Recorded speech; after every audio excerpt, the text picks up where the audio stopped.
साध्य, साधन आदि का विचार तथा श्रवण, कीर्तन और मनन, इन तीन साधनों की श्रेष्ठता का प्रतिपादन शिव महापुराण। व्यास जी कहते हैं, सूत जी का यह वचन सुनकर वे सब महर्षि बोले, अब आप हमें वेदांतर सर्वस्वरूप अद्भुत शिव पुराण की कथा सुनाइए।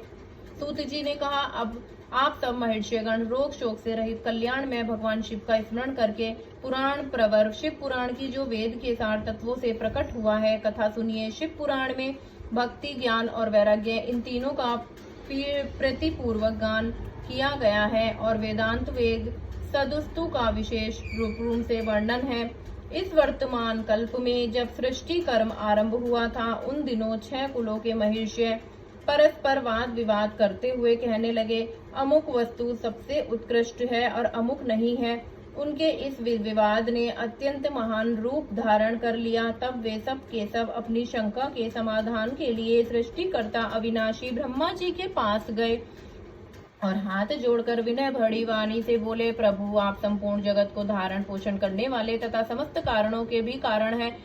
हम यह जानना चाहते हैं कि संपूर्ण तत्वों से परे परात्पर पुराण पुरुष कौन है। ब्रह्मा जी ने कहा, जहाँ से मन सहित वाणी उन्हें न पाकर लौट आती है तथा जिनसे ब्रह्मा, विष्णु, रुद्र और इंद्र आदि से युक्त यह संपूर्ण जगत समस्त भूतों एवं इंद्रियों के साथ पहले प्रकट हुआ है, वे ही ये देव महादेव सर्वज्ञ एवं संपूर्ण जगत के स्वामी हैं।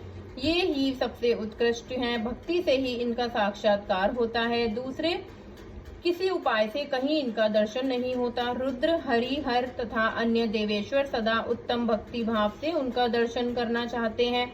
भगवान शिव में भक्ति होने से मनुष्य संसार बंधन से मुक्त हो जाता है। देवता की कृपा प्रसाद से उनमें भक्ति होती है और भक्ति से देवता का कृपा प्रसाद प्राप्त होता है। ठीक उसी तरह जैसे यह अंकुर से बीज और बीज से अंकुर पैदा होता है, इसीलिए तुम सब महर्षि भगवान शंकर का कृपा प्रसाद प्राप्त करने के लिए भूतल पर जाकर वहां सहस्त्रों वर्षों तक चालू रहने वाले एक विशाल यज्ञ का आयोजन करो। इन यज्ञपति भगवान शिव की ही कृपा से वेदों ने विद्या के सारभूत साध्य साधन का ज्ञान होता है। शिव पद की प्राप्ति की साध्य है, उनकी सेवा ही साधन है तथा उनके प्रसाद से जो नित्य नैमित्य आदि फलों की ओर से निष्प्रय होता है, वही साधक है। वेदों तक कर्म का अनुष्ठान करके उनके महान फलों के भगवान शिव के चरणों में समर्पित कर देता ही परमेश्वर पद की प्राप्ति है। वही सालोक्य आदि के कर्म से प्राप्त होने वाली मुक्ति है। उन पुरुषों की भक्ति के अनुसार उन सबको उत्कृष्ट फल की प्राप्ति होती है। उस भक्ति के साधन अनेक प्रकार के हैं, जिनका साक्षात महेश्वर ने ही प्रतिपादन किया है।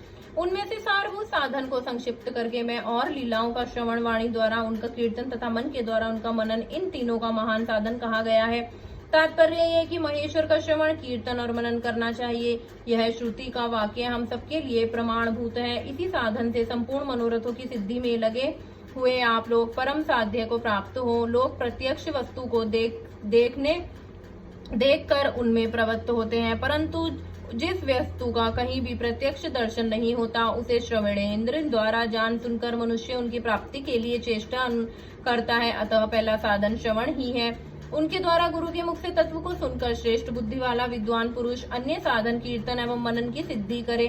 क्रमशः मनन पर्यंत इस साधन की अच्छी तरह साधना कर लेने पर उसके द्वारा सालोक्य आदि के क्रम से धीरे धीरे भगवान शिव का संयोग प्राप्त होता है। पहले सारे अंगों के रोग नष्ट हो जाते हैं, फिर सब प्रकार का लौकिक आनंद भी विलीन हो जाता है। भगवान शंकर की पूजा, उनके नामों के जप तथा उनके गुणों, रूप, विलास और नामों का युक्ति परायण चित्त के द्वारा जो निरंतर परिशोधन या चिंतन होता है, उसी को मनन कहा गया है।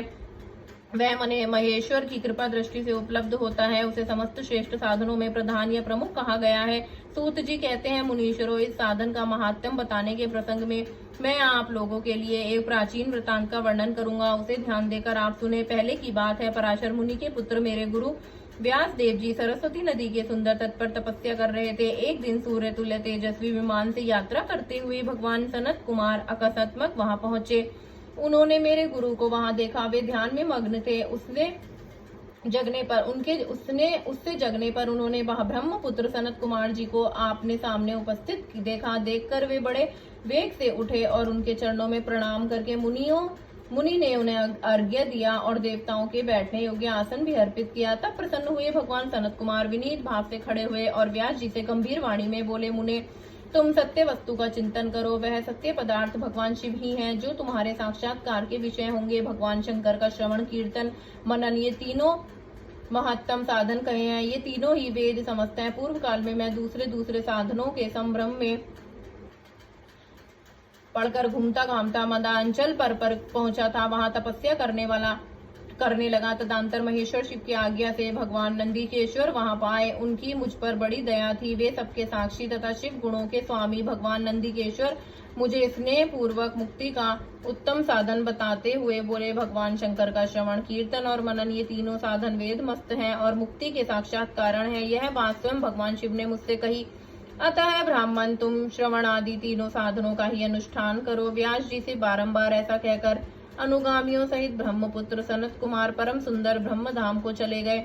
इस प्रकार पूर्व काल के इस उत्तम वृतांत का मैंने संक्षेप में वर्णन किया है। ऋषि बोले, सूत जी, श्रवणादि तीन साधनों को आपने मुक्ति का उपाय बताया है, किंतु जो श्रवणादि तीनों साधनों में असमर्थ हो वह मनुष्य किस उपाय का अवलंबन करके मुक्त हो सकता है? किस साधन कर्म के द्वारा बिना यत्न के ही मोक्ष मिल सकता है? हर हर महादेव।